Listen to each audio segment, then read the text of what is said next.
Bagaimana untuk pengisian, kendaraannya sendiri gimana Pak Baterainya untuk ya? yang off-road, untuk baterai gitu? Apakah memang, charging, station-nya sudah tersedia juga untuk para korporasi khususnya mungkin di pertambangan ini atau seperti apa Pak? Ya, jadi kita mengembangkan ada 2 model. Satu adalah model yang untuk charge, satu adalah untuk swap, nggak sah. Nah, tetapi untuk yang swap station ini itu butuh unit yang cukup besar supaya bisa sesuai dengan investasinya karena masih sangat mahal untuk membeli swap station. Jadi perhitungan kita itu harus kalau unitnya beroperasi sekitar 40 unit itu baru memadai, baru efisien, baru kita kalau menggunakan swap station. Nah, jadi banyak pengusaha yang sekarang membeli dari produk kita XCMG ini, mereka karena baru membeli baru 10 unit, 15 unit, mereka masih pakai sistemnya yang charge dulu. Gitu. Nanti pada waktu mereka tahu bahwa akan mencapai jumlah yang 40, baru mereka akan investasi untuk yang swap station. Nah, tapi mereka nggak usah khawatir, karena sekarang pun ya, walaupun mereka harus charging, itu hanya butuh waktu 1 jam untuk charge baterainya. Sehingga lebih cepat. Jadi downtime untuk charge-nya ini nggak terlalu lama lah. Beda dengan kalau mobil EV kita ya, itu kan harus 1 malaman ya di charge ya. Gitu. Tapi Pak, untuk bisa mengembangkan EV khususnya mungkin off-road yang kemudian itu juga dikembangkan di on-road, apa sih Pak yang perlu menjadi catatan di Indonesia khususnya Pak?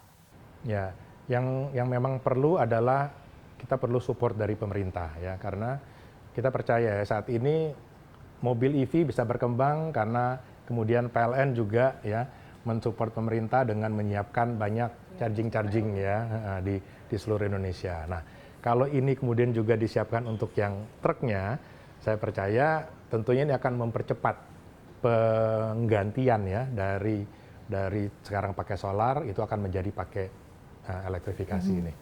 Gitu. Itu perlu support dari PLN, terutama untuk sampai masuk ke daerah-daerah yang terpencil.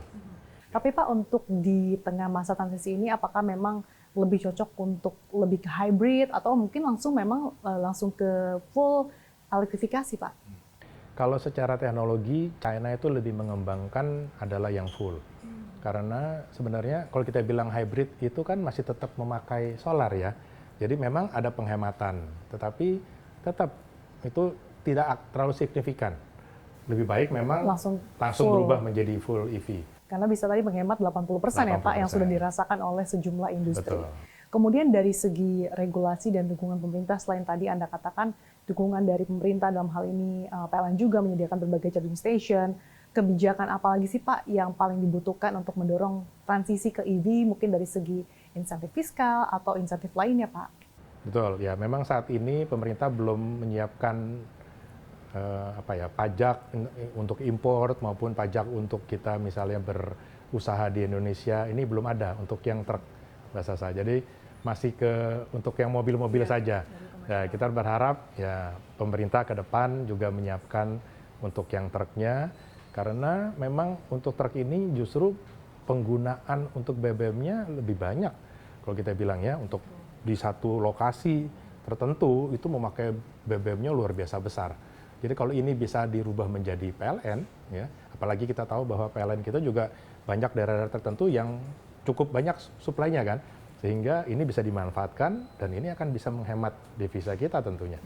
Kebijakan apa lagi Pak yang dibutuhkan? Mungkin dari segi kebijakan impor, karena kita tahu saat ini juga yang menjadi tantangan juga terkait dengan fluktuasi nilai tukar rupiah. Nah, memang kalau untuk yang fluktuasi kita mungkin akan sulit ya, karena ini hubungannya sama dunia ya, bahasa saya. Tetapi menurut kita, yang penting pemerintah tadi mengakomodir dengan menyiapkan support infrastruktur di kota-kota, di luar kota-kota besar ya, itu karena tadi penghematannya cukup signifikan, jadi nilai tukar ini pun juga sebenarnya akan tidak terlalu terhitung. Bisa diminimalisir, tidak terlalu bisa diabaikan lah, gitu. Karena tadi kita bisa mendapatkan manfaat yang cukup besar dari penghematan yang kita dapat dibandingkan dengan kita membeli solar.